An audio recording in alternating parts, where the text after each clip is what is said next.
क्या नाम है उसका? एलापत्रक। किससे पूछ रहा था? ब्रह्मा जी से। अब देखना, यही तो देखो एक विशेषता होती है।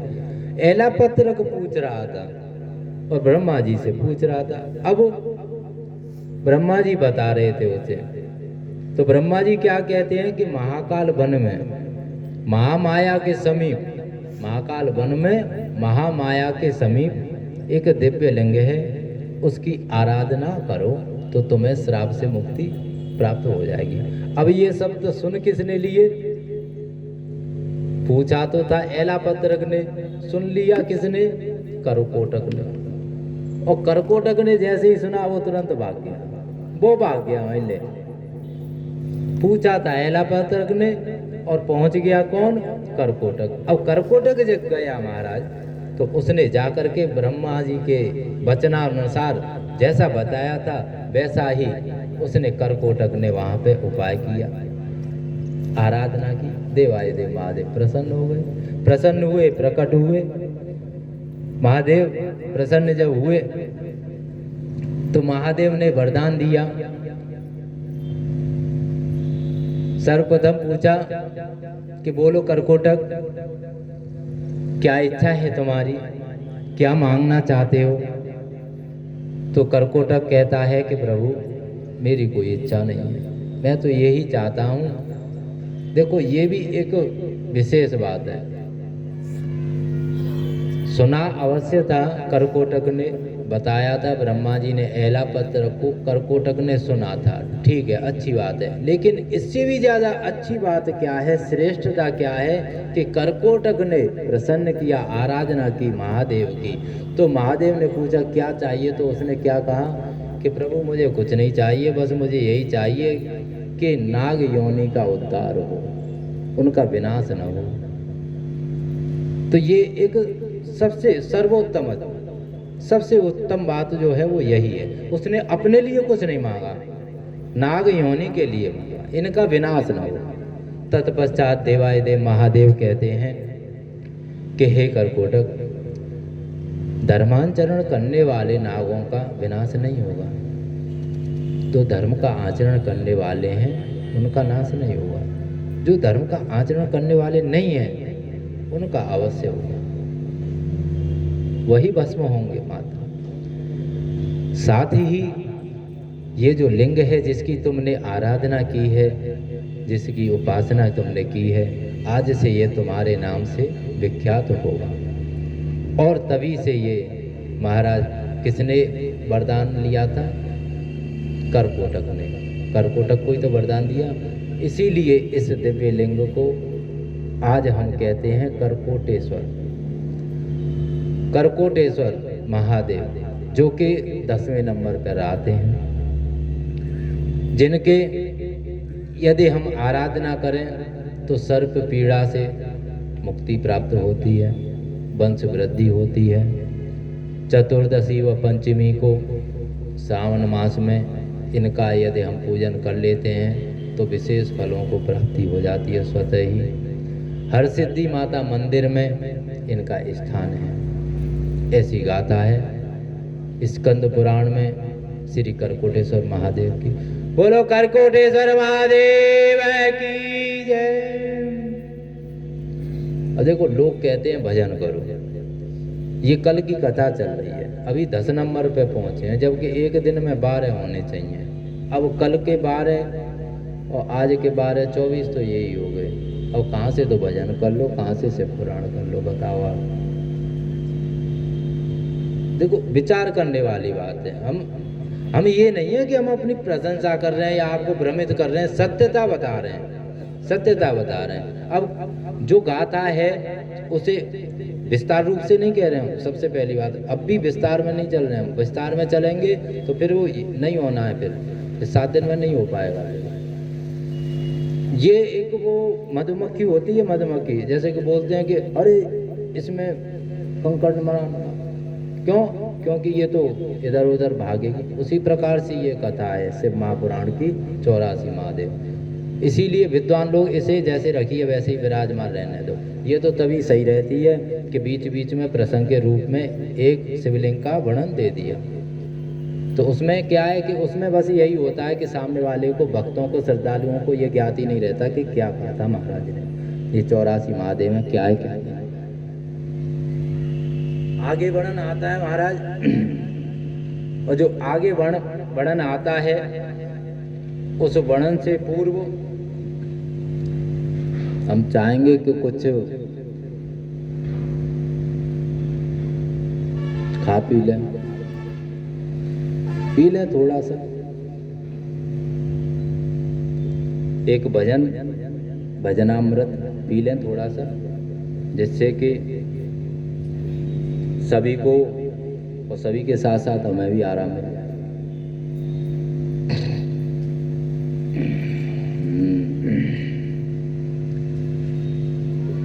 देखो, हम किसी के जैसा कल हमने कहा था कि आप और हम ये विचार रखते हैं कि हम पूजा कर रहे हैं, हम पूजा नहीं करते, वही कराता है।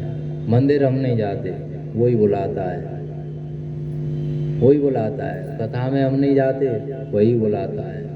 हम नहीं बैठते, वही बिठाता है। मन भी हम नहीं लगाते, वही लगाता है।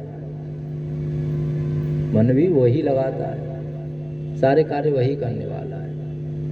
हमें तो बस जिस क्षण ये लगे कि हम अपने आराध्य के सेवा में लगे हुए हैं, तो उसी समय हमें तो बस यही गुणगान करना चाहिए कि चलो अच्छा है, हमें कम से कम अपनी सेवा में लिया। एक माइक दे दो इन सभी को, एक माइक दे दो और थोड़ा सा दे देना, पट करके।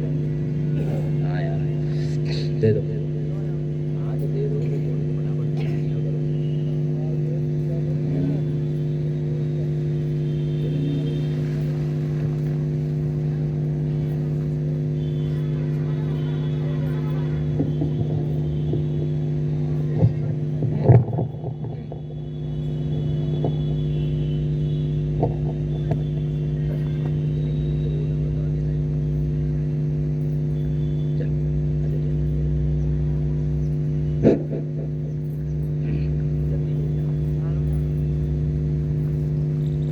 थोड़ी थोड़ी आगे के सगाएं सभी माताएं बहनें, थोड़ी सी ये जो लगा हुआ है ना पाइप, इसके पास आ जाइए थोड़ी।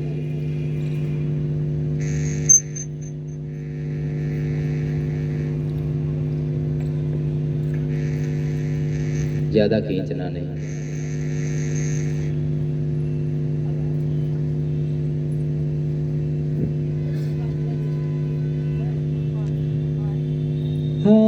आपने अपना बनाया, मेहरबानी बोले आपकी। आपने अपना बनाया, बोले मेहरबानी आपकी। कांच से हीरा बनाया, मेहरबानी शंभु आपकी। आपने अपना बनाया, हेरे भोले आपकी। मैं भटकता फिर रहा था माया के संसार में। मैं भटकता फिर रहा था माया के संसार में। आपने रास्ता दिखाया, आपने रास्ता दिखाया, मेहरबानी आपकी। आपने अपना बनाया, मेहरबानी बोले आपकी। कांच से हीरा बनाया, मेहरबानी शंभु आपकी। कांच से हीरा बनाया, मेरे शंभु आपने। मोह माया की झाड़ियों से उलझी थी मेरी जिंदगी। मोह माया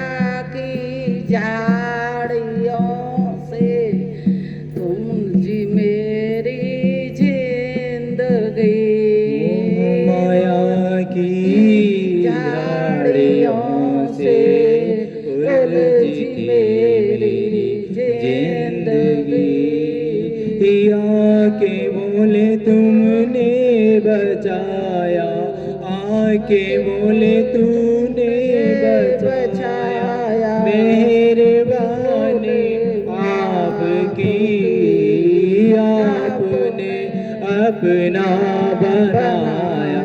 मेहर आ रही हो, धीरे धीरे आ रही हो आप लाइन में, बोलो जोर से। आपने अपना बनाया, मेहरबानी आपकी, आपने अपना निंदा में ही अब तलक बीती थी ये जिंदगी, निंदा में ही अब तलक बीती थी मेरी जिंदगी। तूने भक्ति पाठ पढ़ाया, तूने भक्ति पाठ पढ़ाया, मेहरबानी आपकी।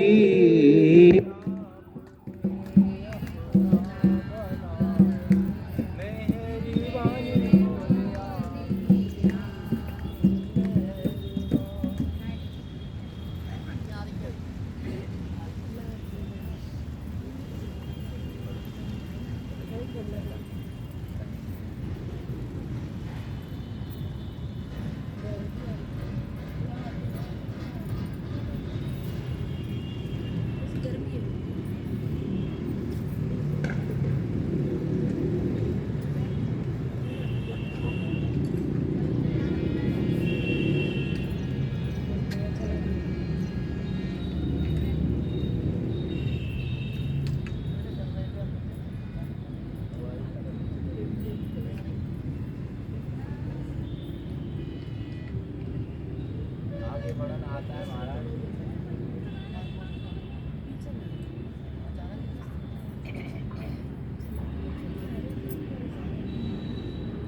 लिंगम एकादशम विधि देवी सिद्धेश्वरम, एकादश अर्थात 11वां। दस्तक हम पदयात्रा कर चुके हैं, एकादशम पर भ्रमण करेंगे। लिंगम एकादशम विधि देवी सिद्धेश्वरम। इन श्लोकों का अर्थ क्या है? इन श्लोकों में देवादिदेव महादेव कह रहे हैं माता पार्वती से कि एक बार सभी ब्राह्मण धरा पे जो ब्राह्मण हैं, सभी पूर्व समय में सभी ब्राह्मणों ने सिद्धि प्राप्ति के लिए कठिन तप किया, बहुत कठिन। अब जब तप किया महाराज, तब तो बहुत किए उन्होंने, लेकिन कई वर्ष व्यतीत हो गए किंतु उन्हें कोई परिणाम प्राप्त न हुआ, उन्हें कोई सिद्धि प्राप्त न हुई। अब जब देखो ऐसा होता है, जब हम भक्ति करते हैं, अधिकांश भक्ति में ये देखा जाता है। भक्ति में क्या देखा जाता है कि हम जब भक्ति करते हैं तो सर्वप्रथम हम डिमांड रख के ही करते हैं, डिमांड रख के ही करते हैं। कैसे? जैसे कि एक पुत्र के माता पिता विवाह करते हैं अपने पुत्र का, तो डिमांड रख देते हैं कि दहेज रूपी हमें ये वस्तु चाहिए ही चाहिए। इसी प्रकार हम भी जब अपने आराध्य के सम्मुख में जाते हैं तो दहेज रख देते हैं कि इतने पैसे चाहिए, ये इच्छा हमारी पूरी करो, तभी संबंध होगा। संबंध कौन सा होगा? भक्त और आराध्य का। यही तो होता है संबंध, भक्त और आराध्य। जबकि शास्त्र और सभी विद्वान आचार्य ब्राह्मण क्या कहते हैं कि भगवान भाव के भूखे हैं, श्रद्धा के भूखे हैं। अच्छा एक बात बता, हम कह रहे हैं और सभी कहते हैं कि भाव के भूखे होते हैं भगवान, ठीक है, लेकिन ये बताओ आप हमें भाव से विदा में संपूर्ण संसार प्रदान कर दो, भाव से।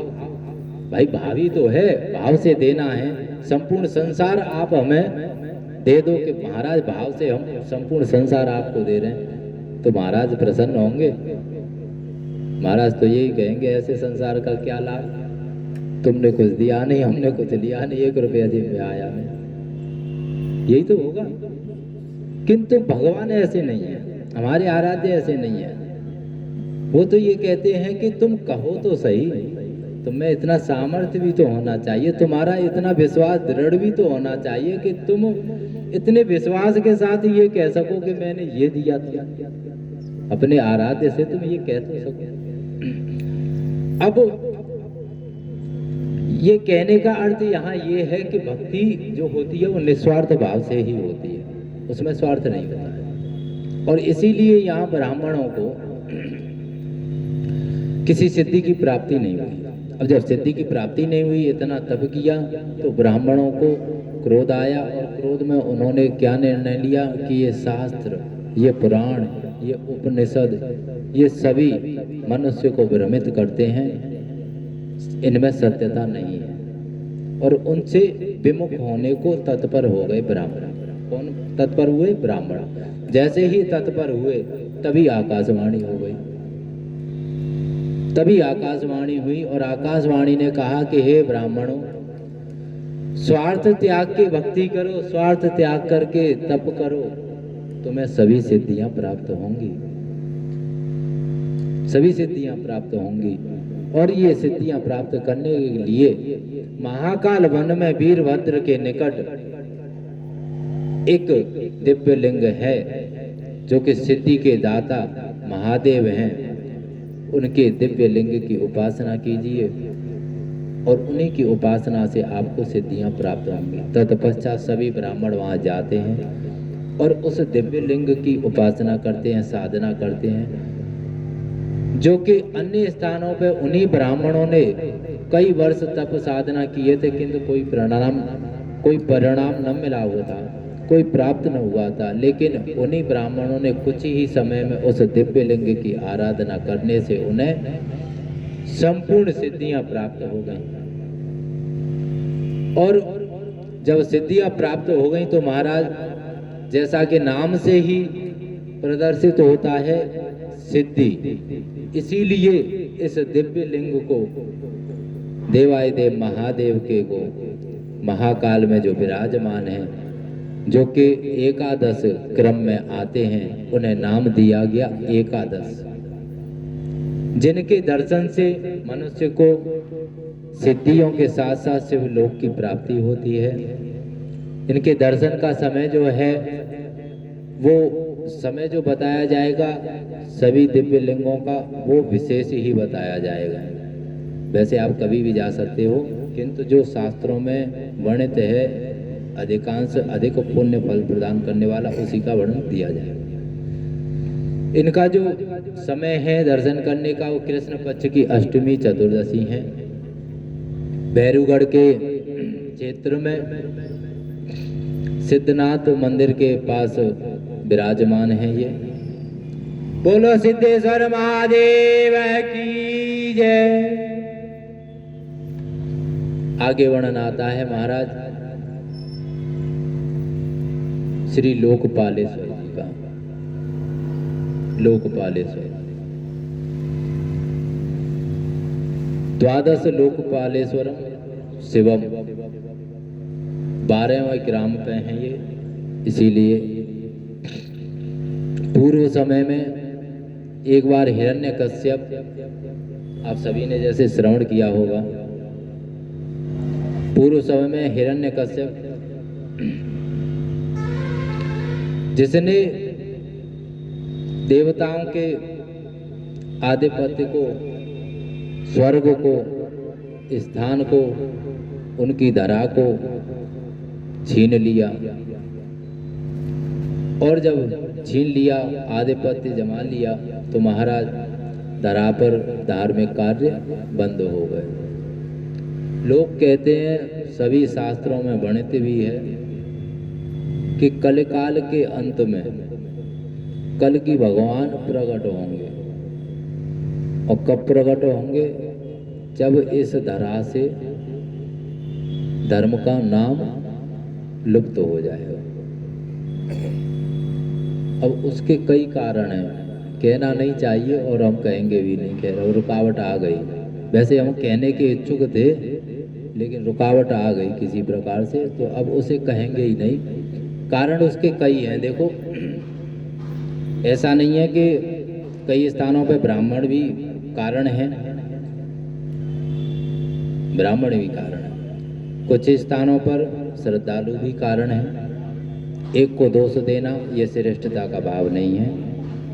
ये धार्मिक कार्य जो होते हैं, पुत्र का विवाह, पुत्री का विवाह, जन्म दिवस, ये जो कार्य होते हैं ये माता पिता के हाथ के कार्य होते हैं। किंतु ये जो धार्मिक कार्य होते हैं ये सामाजिक कार्य होते हैं, ये घर के नहीं होते हैं, ये सामाजिक कार्य होते हैं। यदि किसी ने भागवत कथा बोल रखी है और वो ये विचार करे कि हमने तो बोली, हम तो कराएंगे, चलो अच्छा है आप कराओगे, तो फिर आप अपने मित्र गणों को, सगे संबंधियों को नहीं बुलाओगे, बुलाने पड़ेंगे। क्यों?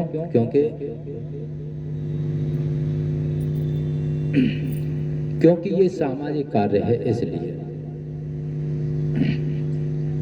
तो हिरण्यकश्यप जी ने, जिसने महाराज देवताओं का आधिपत्य लिया, धार्मिक कार्य बंद हो गए, तब लोकपाल कौन? देवता। लोकपाल नारायण जी के पास गए मदद मांगने के लिए, और मदद मांगने गए तो कहते हैं कि प्रभु इसे हिरण्यकश्यप से हमारा उद्धार कीजिए, हमारी रक्षा कीजिए। तो नारायण भगवान कहते हैं कि हे लोकपालो, आप महाकाल वन की शरण में जाइए, आपकी रक्षा वही कर सकते हैं। अब नारायण ने कह दिया कि वहां जाइए। अब वहां गए, कौन गए? लोकपाल। अब वहां गए तो वहां भी असुर थे, असुर तो वहां भी हैं। अब उन्होंने फिर भगा दिया। अब जब भगाया तो लोकपालों ने फिर विचार आया, फिर लौट के आए। कहाँ लौट के आए महाराज? नारायण के पास। और नारायण के पास जब लौट के आए तो कहा कि प्रभु वहां तो असुरों ने हमें फिर भगा दिया, धरा पर भी असुर हैं। तो देवाधिदेव महादेव की उस नगरी में जाने के लिए मेरे नारायण ने क्या कहा कि हे लोकपालो, आप ऐसा कीजिए, जाइए, अपने रूप में न जा करके संत वेश में जाइए, और जिसके नगर में जा रहे हो उसी के संत बन के जाइए। अर्थात भस्म लगा के, नूपुर बांध के, जटाजूट होके। सुंदर व्यक्ति की ओर सभी आकर्षित होते हैं और देखते भी सभी हैं, लेकिन सुंदर कितना भी हो, वस्त्र हो उसके फटे पुराने, जो कि धूल मिट्टी लगी हुई हो, तो कोई उसे देखेगा? कोई नहीं देखेगा। महाराज सभी लोकपाल जाते हैं और देवाधिदेव महादेव की उस नगरी में जाकर के उस दिव्य लिंग का दर्शन करते हैं, जिसके दर्शन से यस्य दर्शन मात्रेण सर्व पापे प्रमुच्यते, सभी पापों का नाश हो जाता है, भस्म हो जाता है, और उस लिंग से अग्नि की ज्वालाएं निकलने लगती हैं। लोकपालों ने जैसे ही दर्शन किया, जब दर्शन किया तो उस दिव्य लिंग से अग्नि की ज्वालाएं प्रकट हुई, और अग्नि की ज्वालाएं जब प्रकट हुई महाराज, तो उसी अग्नि की ज्वाला से जो असुर थे वो भस्म हो गए अपनी सेना सहित। इसीलिए लोकपालों ने इस दिव्य लिंग की स्तुति की थी। किसने स्तुति की थी? लोकपालों ने। इसीलिए इनका नाम पड़ा लोकपालेश्वर। बोलो लोकपालेश्वर महादेव की जय। जिनके दर्शन से स्वर्ग की प्राप्ति होती है, और दर्शन का समय सोमवार, संक्रांति, अष्टमी, चतुर्दशी है। जिनका स्थान हरसिद्धि दरवाजे पर विराजमान है, ये आपके महाराज 84 महादेव की कल की कथा आपकी पूर्ण हुई। अब आपकी देखो, या तो आप ये कहो कि आपका भाग्य है, या फिर हमें दोष दे लेना कि महाराज जी का किया हुआ है, जो कि हमें एक दिन रखा हुआ भोजन ग्रहण करा रहे हैं। ये भी भोजन, भूख लगनी चाहिए। भूख कई प्रकार की होती है, देखो भोजन की भी भूख होती है। एक भूख मोह की होती है, लालच की भी भूख होती है, क्रोध की भी भूख होती है, धन की भी भूख होती है। जब इतनी भूख होती है तो एक भूख महाराज भजन की भी लगा लो। हमें ये नहीं कह रहे कि आप पांडाल में बैठ के भजन करो या कुछ नए विशेष तरीके से, ना, हमारा तो तरीका ही अलग है। और वो तरीका क्या है आपको पहले ही बता चुके हैं। हमें शोभा नहीं देता, और शोभा दे भी हमें अच्छा भी लगे तो वो खुद नहीं चाहता है। वो खुद नहीं चाहता कि एक ही बात को बार बार तू हरे स्थान पे कहे, वो खुद नहीं चाहता है। तो कहने का अर्थ यही है कि देखो, दो समय हम भोजन कर रहे हैं तो एक समय हमें ऐसा होना चाहिए कि हमारा मानसिकता या हमारी इंद्रियां, हमारी जिज्ञासा, हमारे विचार किसी भी प्रकार से उस ओर हमें अग्रसर करें कि हम भजन करने को आतुर हो जाएं। और फिर हम कहेंगे ये आप कर सकते हो, लेकिन इसमें सफलता प्राप्त हो या ना हो इसकी गारंटी हम नहीं लेते। क्यों? क्योंकि आप नौकर बनने की इच्छा रखते हो, लेकिन फैक्ट्री उसने खोली है, फैक्ट्री मालिक वो है। फैक्ट्री में नौकरी तभी मिलेगी जब वो चाहे। बोलो महादेव महादेव। उसकी इच्छा होगी तभी मिलेगी नौकरी। अब ये कल की कथा तो महाराज आपकी हुई पूर्ण। अब आते हैं आज की कथा में, 84 महादेव।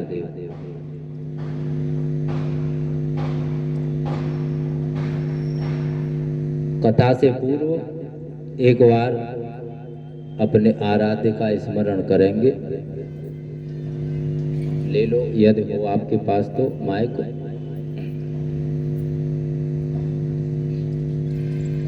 ढोलक भी ले लो, उसे भी बजा देना। अरे देखो, ये मत सोचो कि सुर नहीं मिल रहा है, तान नहीं, कुछ नहीं रखा है इन चीजों में। तुम कितने भी सुर मिला लो, कितनी भी ताल मिला लो, अरे हमारी तुम्हारी क्या हैसियत है सुर ताल मिलाने की? सुर ताल मिलाने हैं तो उसके डमरू के मिलाओ, उसने नृत्य करके तांडव करके सृष्टि कर दी, सृष्टि की उत्पत्ति कर दी।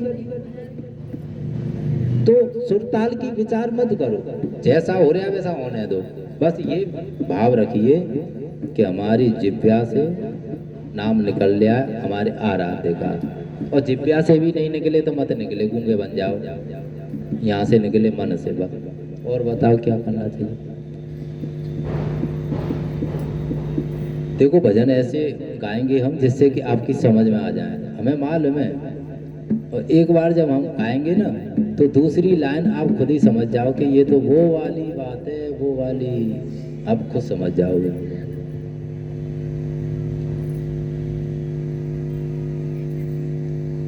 बड़ी दूर किनारा है, कसती भी पुरानी है। बड़ी दूर किनारा है, कसती भी पुरानी है। बोले बंकर सुन भी लो अब मेरी कहानी है। बड़ी दूर किनारा है, कसती भी पुरानी है।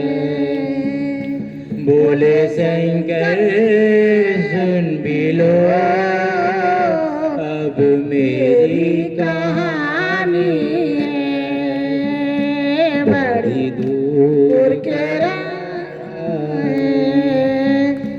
कास्ती भी पुरानी है। डालो प्रेम डोर खींचो इस माया बवंडर से। डालो प्रेम इस माया बंदर से अब डूब रहा मैं, इस गहरे समंदर से बाजी बन कर है आओ।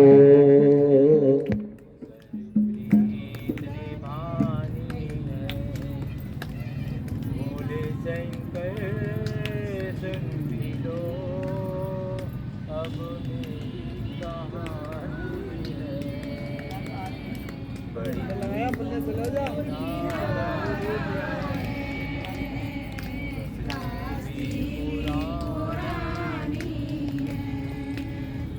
भोले शंकर सुन भी लो बड़ी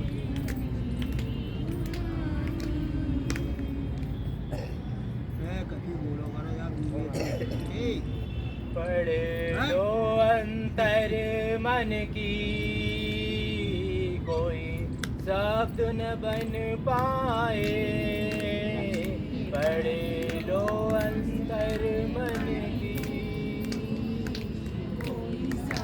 जोर से बोलो, तेरी ही शरण में रहूं, प्रारब्ध न बन जाए, तुम जो भक्ति जगा बैठे वही भक्ति जगानी है। भोले शंकर सुन भी लो अब मेरी कहानी है, बड़ी दूर की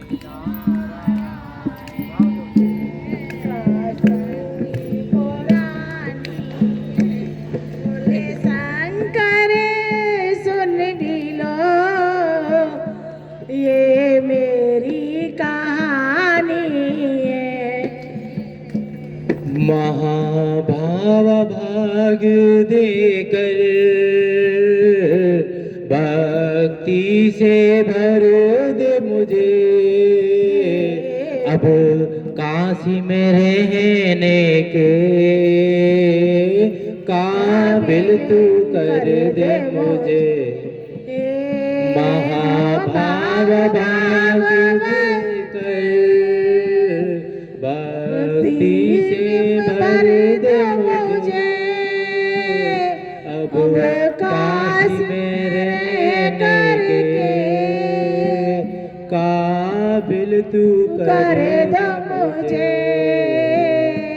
बड़ी दूर संकल्प विकल्पों की रंजिशें है, भोले बाबा सुन भी लो अब मेरी कहानी है, बड़ी दूर किनारा है। महादेव महादेव। देखो भजन तो अच्छे हैं लेकिन वो समय लगता है तालमेल मिलाने में। हम कुछ आप कुछ भाई देखो अब आपका दोष नहीं है, ऐसा नहीं है कि